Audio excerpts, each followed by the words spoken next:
Athmallik block कियाकाटा गाँव में गजलक्ष्मी पूजा अवसर ने होता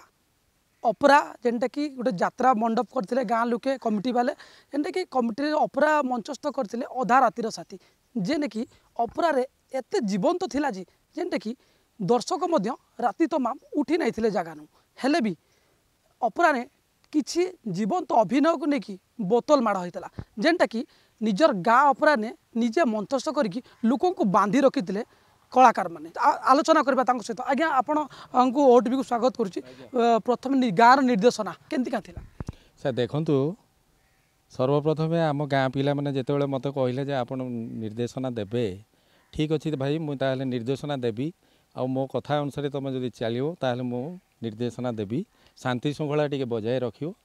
तो नाटक निश्चित सक्सेस हेबो एते मोर ऊपर तुमर कॉन्फिडेंस रखो बोली मु ताको कहितली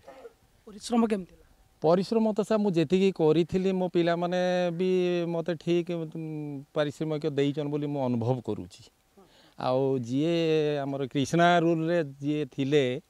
तांको मु सर्वप्रथम रु मु जानी जे ए पिलाटा निश्चित रूपे भल अभिनय करियो बोली तार ऊपर मोर गोटे कॉन्फिडेंस थिला आउ से पिला भी स्टेज रे जीवंत अभिनय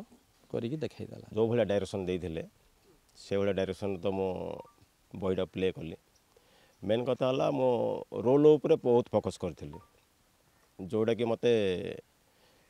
स्टेज उपरे मते भाव विहल करदेला प्रत्येक सीन रे मो मोर भावुची मो 100% देइची बोली सेटा दर्शक माने कहबे केते दूर ठीक होइची केते दूर भूल होइची तो मो मतरे ये बही बहुत बढ़िया बही थिला कारण माँ पुअर स्टोरी एटा जेतेबेले गोटे अजणा पुओ को सी आनी ता पाखे रखीदेला तार सर्वस्व अर्थ पारिश्रमिक स्नेह सबू देकिनी सी जो डॉक्टर मते करथिला शुणुले जेते कि निजे रोल करथिले निजे मध्य कांदी पकाउथिले से समय माँ जेन जन्मदात्री माँ के माँ जन्म कला तो अलग जड़े हेले पालला आउ जड़े पालत माँ तांको डॉक्टर बनई जेनटा कि नहीं कि एवं सबू जगह ने ई कमिटी को शुभेच्छा आउचे आठमल्लिक कियाकाटा दीपक ओटीपी।